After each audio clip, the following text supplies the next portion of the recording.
देखो आज पढ़ेंगे सेक्शन वेक्टर में सेक्शन फॉर्मूला कैसे अप्लाई हो। बहुत छोटा सा टॉपिक है, बहुत ज्यादा छोटा टॉपिक। देखो सेक्शन फॉर्मूला,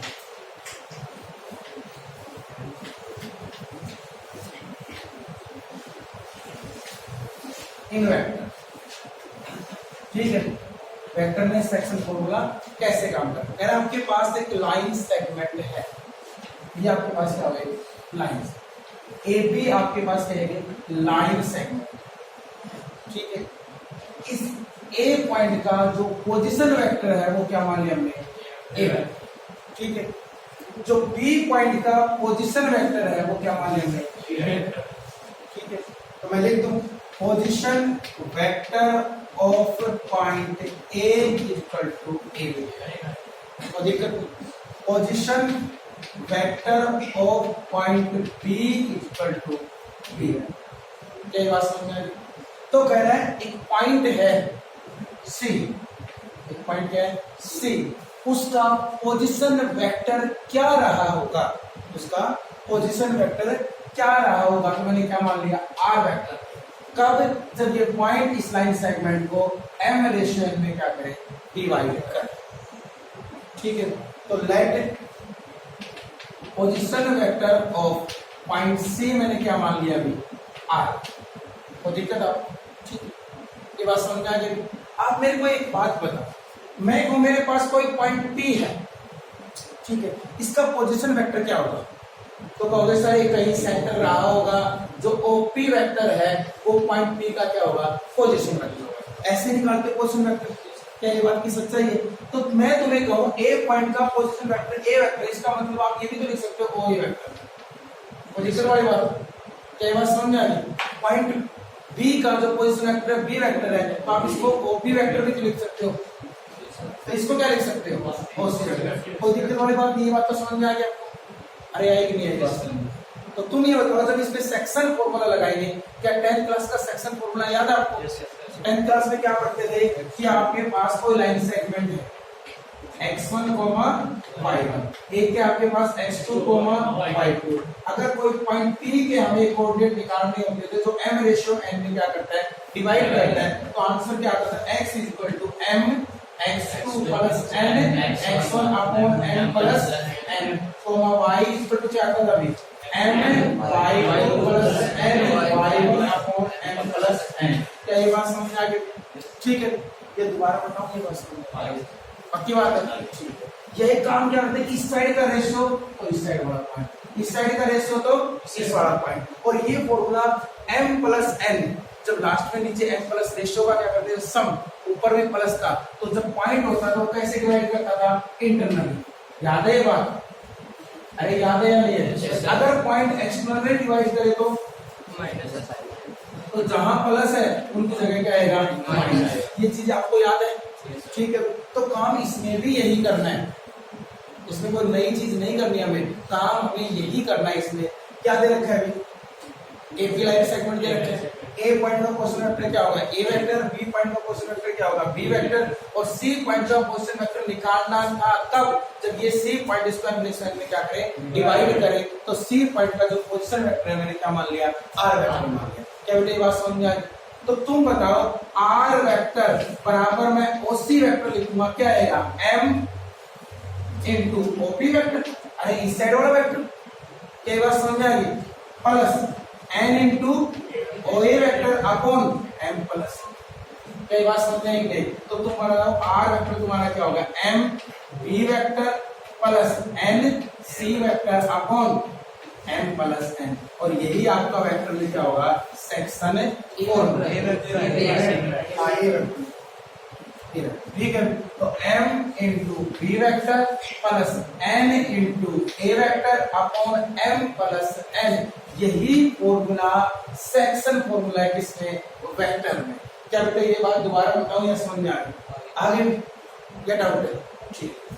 दूसरी बात ये है भी कि मान लो ये आपके पास लाइन सेगमेंट, ठीक है, ए बी, इसका पोजीशन वेक्टर क्या है, ए वेक्टर, इसका पोजीशन वेक्टर क्या है, बी वेक्टर। कोई पॉइंट सी है, कोई पॉइंट क्या है, सी, ठीक है, जिसका पोजीशन वेक्टर क्या माना है मैंने आर वेक्टर, वो एक्सटर्नली इस लाइन सेगमेंट को m रेशियो में क्या करता है, डिवाइड करता है, तब सी पॉइंट के कोऑर्डिनेट कैसे निकालोगे। तो डायग्राम की बात करें तो ये सी होगी, तो रेशियो किसका होगा, ए सी, ध्यान ये देना m, और बी सी क्या होगा n, और ये कैसे डिवाइड करता है, एक्सटर्नली डिवाइड करता है। तो आर वेक्टर कैसे निकालोगे, पॉइंट सी का वेक्टर कैसे निकालोगे, पोजीशन वेक्टर क्या होगा, m रेशियो कौन सा है, इस साइड वाला, तो पॉइंट उस साइड वाला तो क्या आएगा, b vector minus n a vector upon m minus n। क्या भाई ये बात समझ में आ गई, ये भी सेक्शन फॉर्मूला है, पर ये किसमें एक्सटर्नली डिवाइड करेगा,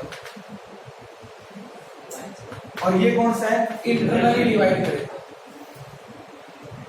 क्या बेटे बात समझ में आ गई, ठीक है। ऐसा भी तो हो सकता है, ये आपके पास ए है जिसका पोजीशन वेक्टर क्या है, ए वेक्टर, ये आपके पास पॉइंट बी है जिसका पोजीशन वेक्टर क्या है, बी वेक्टर है, ठीक बात है, और एक पॉइंट सी है जो इस लाइन सेगमेंट का मिड पॉइंट है, इस लाइन सेगमेंट क्या है, मिड पॉइंट। तो कह रहा है उसका पोजीशन वेक्टर क्या रहा होगा, तो बताओ डायरेक्ट आंसर बताओ, दोनों को ऐड करके कुछ डिवाइड कर दो, क्योंकि अगर रेशियो करोगे तो 1 रेशियो क्या आएगा, जब m की जगह भी 1 n की जगह भी 1, तो b vector plus a vector upon 2 आएगा। तो जब भी आपको मिड पॉइंट निकालना हो, दोनों के पोजीशन वेक्टर को ऐड करके इससे डिवाइड कर दो 2 से। क्या बेटे ये बात समझ में आई क्या दोबारा, बस यही कांसेप्ट है बेसिक का इस एक्सरसाइज में, और इसी पे क्वेश्चन है, ठीक है।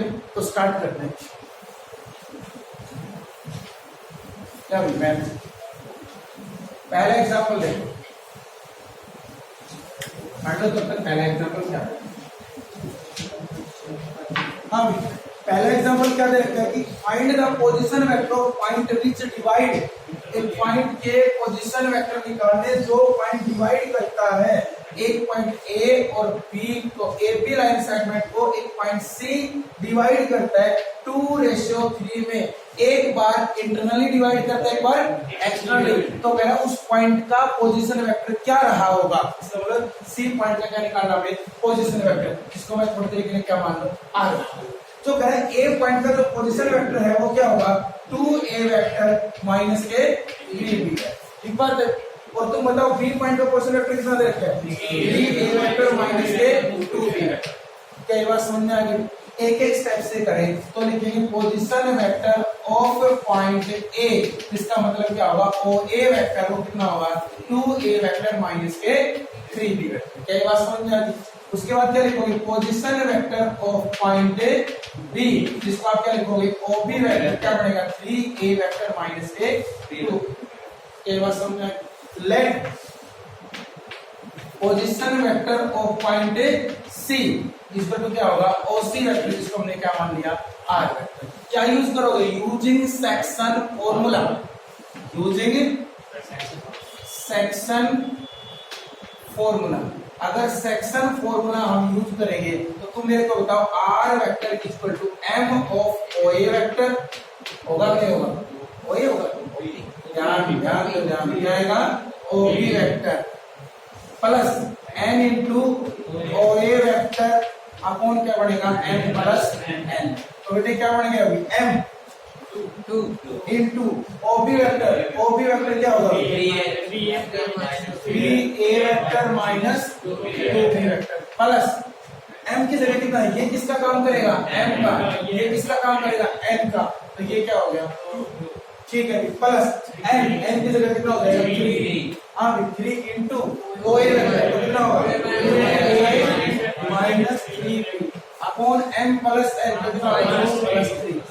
क्या ये बात समझ आ गई। बस हमें तो इसकी क्या करनी है, कैलकुलेशन करनी है। तो कितना हो गया, 6a vector minus 4b vector plus 6a vector minus 9b vector upon कितना हो गया, 5। तो कितना हो गया, 12a vector minus 13b vector upon कितना हो गया, 5। क्या बेटे ये बात समझ आ गई। तो पॉइंट सी के पोजीशन वेक्टर ये होंगे जो पॉइंट के लाइन सेगमेंट को 2:3 में इंटरनली क्या करेगा, डिवाइड करेगा। क्या ये बात समझ में आ गई। अगर ये एक्सटर्नली डिवाइड करता तो आर वेक्टर का पोजीशन सी पॉइंट का पोजीशन वेक्टर जो आर वेक्टर होगा वो कैसे निकालते, तो क्या बनता अभी m O A vector O B vector minus N O A vector upon M minus N. ये अगर रेशियो लोगे तो पॉइंट ये लेना पड़ेगा, ये रेशियो लोगे तो पॉइंट ये, रेशियो से दूर वाला पॉइंट।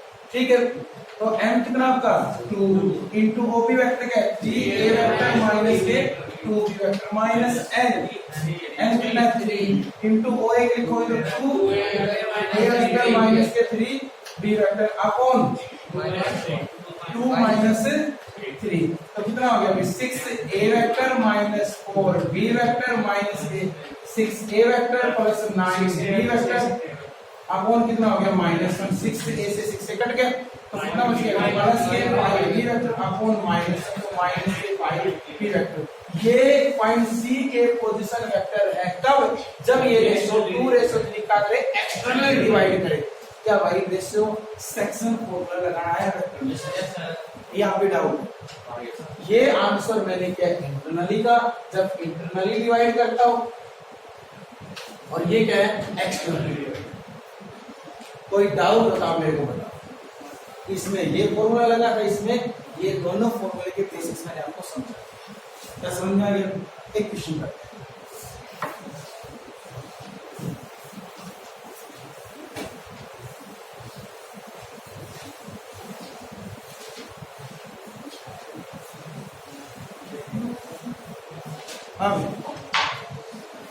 अगला क्वेश्चन नंबर 2।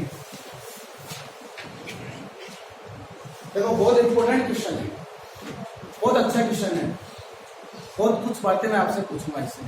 कह रहा है 2 vectors J cap plus K cap and 3 I cap minus J cap plus 4 K cap are represent 2 sides of a triangle A B and A C. कह रहा है 2 वेक्टर है जो एक ट्रायंगल की 2 साइडों को क्या करते हैं रिप्रेजेंट, ए बी सी। ठीक है, एक कौन सी साइड को ए बी, तो ये डायरेक्शन होगी कि नहीं होगी। एक कौन सी साइड को ए सी। ठीक है, देखो जो सॉल्यूशन दे रखा है तुम्हारी बुक में, उसमें ए पॉइंट को क्या मान लिया ओरिजिन मान लिया, तो वो आंसर बी पॉइंट का क्या बढ़ेगा पोजीशन वेक्टर बढ़ेगा। हमें वैसे नहीं करना, क्योंकि पेपर में हमें थोड़ी पता होगा ओरिजिन मानना है, पेपर में थोड़ी लिखा होगा इस एक्सरसाइज का क्वेश्चन है। अरे समझ रहे हो बात? तो हम तो जो सीखा अभी तक उसके बारे में बात करते हैं। पोजीशन वेक्टर देता है तो ही मानते हम, वरना नहीं मानते। ये काम करते हैं। तो उसने ए बी वेक्टर दे रखा है, ए सी वेक्टर दे रखा है, ए बी और ए सी साइड को 2 वेक्टर रिप्रेजेंट करते हैं। तो एक तो ए बी वेक्टर मान लिया, एक ए सी वेक्टर मान लिया। तो ए बी वेक्टर कितना हो गया? अरे ए बी वेक्टर को मैंने थोड़ी देर के लिए देखो ए वेक्टर मान, और इसको क्या मान लिया मैंने बी वेक्टर। तो ए वेक्टर आपका क्या हो गया जे कैप प्लस के कैप, और बी वेक्टर आपका क्या होगा अभी 3 I cap minus J cap plus 4 K cap. क्या ये बात समझ में आ गई? क्या दोबारा अब करना क्या था, क्या कह रहा है ए पॉइंट से जब हम मीडियन डालेंगे सामने वाली साइड पे, उस मीडियन की लेंथ क्या होगी। तुम्हारी बुक में जो कंसेप्ट है उसने इसको ओरिजिन माना, तो ये आंसर पोजीशन वेक्टर हो गया, ये आंसर पोजीशन वेक्टर हो गया। डी पॉइंट इसका क्या होगा मिड पॉइंट, तो A vector plus B vector by क्या होगा 2 हो गया, और ये भी तो पोजीशन वेक्टर आ गया। तो ए डी वेक्टर वही होगा कि नहीं होगा, और उसका मैग्नीट्यूड आपका क्या होगा आंसर। जब ओरिजिन मान से तो कितना छोटा क्वेश्चन होता है, पर हमें नहीं पता हमें ओरिजिन मानना है या, तो हमारे लिए क्या क्वेश्चन बनेगा, हमारे लिए तो डायरेक्शन वाला काम पड़ जाएगा इसमें।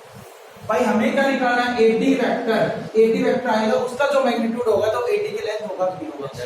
और ये पता लगे एडी मीडियन है तो सामने वाली साइड को क्या करेगा बाइसेक्ट। और मैंने बीसी की जो डायरेक्शन मानी ये मान ली अपनी मर्जी से। भाई जिसकी डायरेक्शन दे रखी थी नाम लिख रखा था उसका लिख दिया मैं, नहीं दे रखी तो डायरेक्शन मैंने आपको बता रहा आप अपनी मर्जी से मान लो, और अपनी मर्जी से एक बार जैसे मान ली उसी के अकॉर्डिंग क्या निकालोगे आप आंसर निकालोगे। तो मैंने छोटे वाले टुकड़े की डायरेक्शन ऐसे मान ली और छोटे वाले टुकड़े की डायरेक्शन ऐसे मान ली। क्या ये बात समझ में आ गई बेटे? दोबारा बताऊं ये बात समझ में आ गई? इतना करने के बाद क्या होगा, तो आपको क्या निकालना है भाई एडी वेक्टर निकालना है। एडी वेक्टर निकालने के लिए इतना पार्ट आ जाए तो ट्रायंगल लॉ वेक्टर एडिशन लगा दे, पर पहले तो पूरा निकालो, उसका आप कर लेंगे, और पूरा निकालेगा तो पूरी ट्रायंगल में क्या लगेगा ट्रायंगल लॉ वेक्टर एडिशन। तो in triangle A B C in a triangle ABC using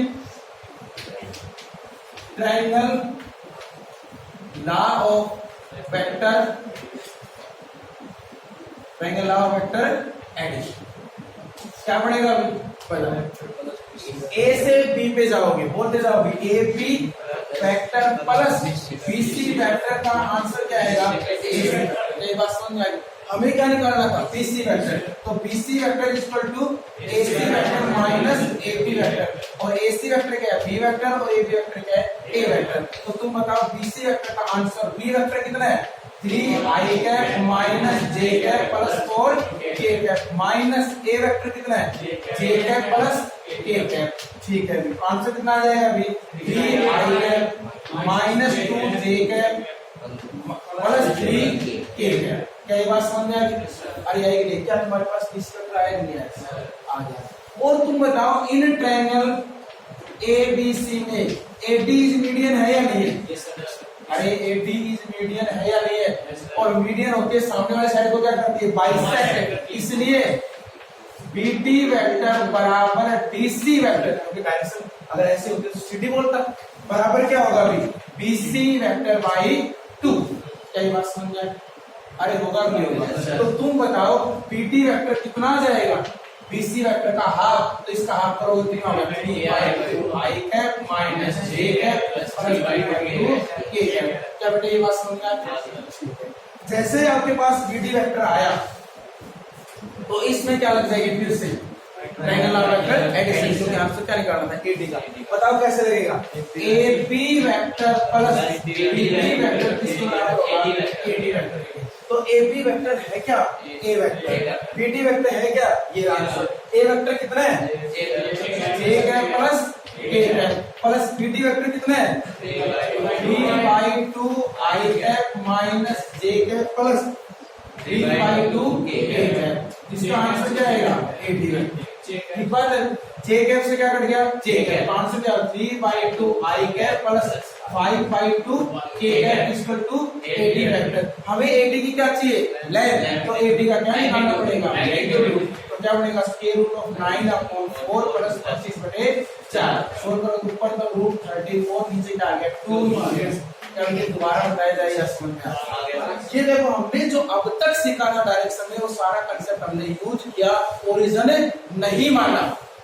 अगर मैं ओरिजिन मान लेता इसको, अगर मैं ओरिजिन मान लेता तो ये ए वेक्टर यहाँ ना रह के कहां मिल लगते यहाँ BK और CK क्या बनते ये पोजीशन वेक्टर बनते। तो D पॉइंट आपके पास क्या आता है A vector plus B vector by 2 vector, और यही आंसर किसका होता AD वेक्टर का। आप करके देख लो फिर आंसर यही आएगा। A प्लस B को जोड़ के 2 से डिवाइड करो, कट गया 3 प्लस 5 तो 3/5 आएगा नहीं आएगा? सेम आंसर आएगा। कब? जब ओरिजिन मानेंगे, वो हम पे डिपेंड करता है। इसलिए मैंने दोनों आपको सिखाए, पेपर में थोड़ी पता रहेगा ओरिजिन मानना या नहीं मानना, तो दोनों तरीके मैंने आपको सिखाया। क्या क्वेश्चन दोबारा बताऊं या समझ में आ गया? आगे ठीक, अगला क्वेश्चन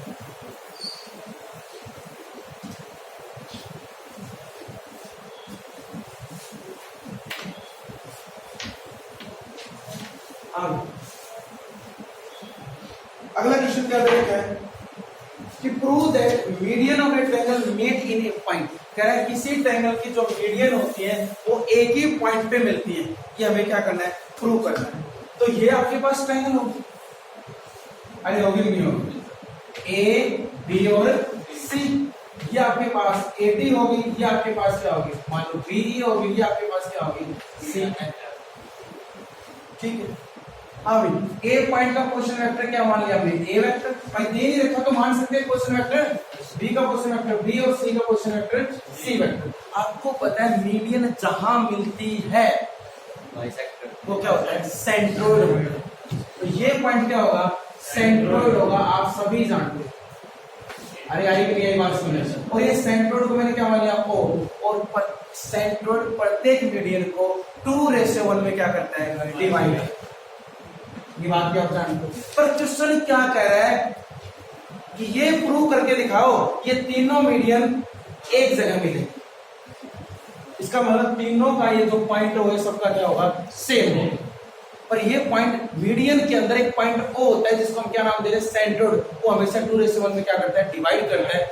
हर एक मीडियन का हम क्या निकालेंगे, ओ पॉइंट निकालेंगे। अगर सबका सेम आ गया तो पक्का हो जाएगा मीडियन एक ही पॉइंट पे मिलती है, और जिसको नाम क्या देते हैं, सेंट्रोइड। क्या ये बात समझ में आएगी? इस केस को मैं घुमा के उल्टा अलग अलग करूंगा, तीन एक साथ करके कंफ्यूजन हो रहा है। तो ए, बी और सी, ये क्या होगा, ए वेक्टर, ये क्या हो गया, बी वेक्टर, ये क्या हो गया, सी वेक्टर, और ये क्या हो गया, ए डी। ये क्या हो गया आपका पॉइंट ओ, जो 2:1 में क्या कर रहे हैं, डिवाइड। क्या ये बात समझ में आई? अरे तुम बताओ ये मीडियन है या नहीं है? तो सामने वाली साइड को क्या करेगी, बाइसेक्ट। अरे सामने वाली साइड क्या करेगी, बाइसेक्ट। तो डी पॉइंट का पोजीशन वेक्टर क्या बना होगा, B vector plus C vector by 2। Mid point formula लग गया। अब इस चीज को अगर उठा के देखें तो एक लाइन सेगमेंट नहीं है, इसका भी पोजीशन वेक्टर आपके पास, इसका भी, और इस पॉइंट के कोऑर्डिनेट हमें निकालिया, पोजीशन वेक्टर हमें निकालना है, जिसको मैंने थोड़ी देर के लिए क्या मान लिया, आर वेक्टर, जो एम रेशियो में क्या कर रहा है, डिवाइड कर रहा है। क्या लगाना पड़ेगा, सेक्शन फॉर्मूला लगाओ। अगर आप इसको m मान लोगे तो ये किसका काम करेगा, n का, तो लगाओ section formula, r vector is equal to m 2 into ये मल्टीप्लाई किया जाएगा, b vector plus c vector divide by 2 plus 1 into a vector, आपको कितना हो गया, 2 प्लस 1। तो r vector is equal to कितना आ गया, 2 से क्या कट गया 2, तो b vector plus c vector plus a vector divide by 3। क्या बेटे ये बात समझ में आई कि नहीं आपको? ऐसे ही आप किसको लोगे, b को लोगे, तो इसका मिड पॉइंट कितना पड़ेगा, a vector plus c vector divide by 2। ऐसे आप किसको लोगे, cf को, तो f का मिड पॉइंट क्या है, f पॉइंट क्या आएगा अभी, a vector plus b vector divide by 2। सब में सेक्शन फॉर्मूला लगाओगे तो यही आंसर आएगा। इसलिए हम कह सकते हैं कि किसी ट्रायंगल के मीडियन एक पॉइंट पे क्या करती है, इंटरसेक्ट करती है, जिसको हम क्या बोलते हैं, सेंट्रोइड बोलते हैं। अब पेपर में क्वेश्चन आ गया, मान लो 1 नंबर में कि एक ट्रायंगल आपको दे रखी है जिसका ए पॉइंट का पोजीशन वेक्टर ए वेक्टर है, बी पॉइंट का पोजीशन वेक्टर बी वेक्टर है, सी पॉइंट का पोजीशन वेक्टर क्या है, सी वेक्टर है, सेंट्रोइड निकाल के दिखाओ, तो क्या आप इतना प्रूव करोगे? याद रखना, जब भी सेंट्रोइड निकालना हो तो तीनों पोजीशन वेक्टर का सम करो, 3 से डिवाइड करो, 3 से, A vector plus B vector plus C vector divide by 3। क्या बेटे बात दोबारा बताऊं या समझ में आगे सभी को देख लो, किसी बच्चे को दोबारा बताना, ठीक है?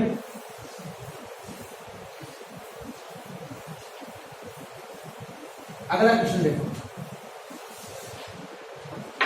अगला क्वेश्चन क्या कह रहा है, कह रहा है हमारे पास एक क्वाड्रिलेटरल है, हमारे पास क्या है, क्वाड्रिलेटरल, और कह रहा है उस क्वाड्रिलेटरल के एडजेसेंट साइड के मिड पॉइंट को ज्वाइन करने के बाद नई क्वाड्रिलेटरल बढ़ेगी, और वो हमेशा क्या होगी, पैरेललोग्राम। आपने पढ़ा किसी भी क्वाड्रिलेटरल के मिड पॉइंट को ज्वाइन करने से जो नया क्वाड्रिलेटरल बनता है वो हमेशा क्या बनता है, पैरेललोग्राम बनता है। 9-10 पढ़ा हुआ, आज वो चीज वेक्टर में प्रूव कर दिखानी है कि कोई भी क्वाड्रिलेटरल हमारे पास रहा होगा, कैसा भी बना होगा, हमें नहीं पता, ठीक है?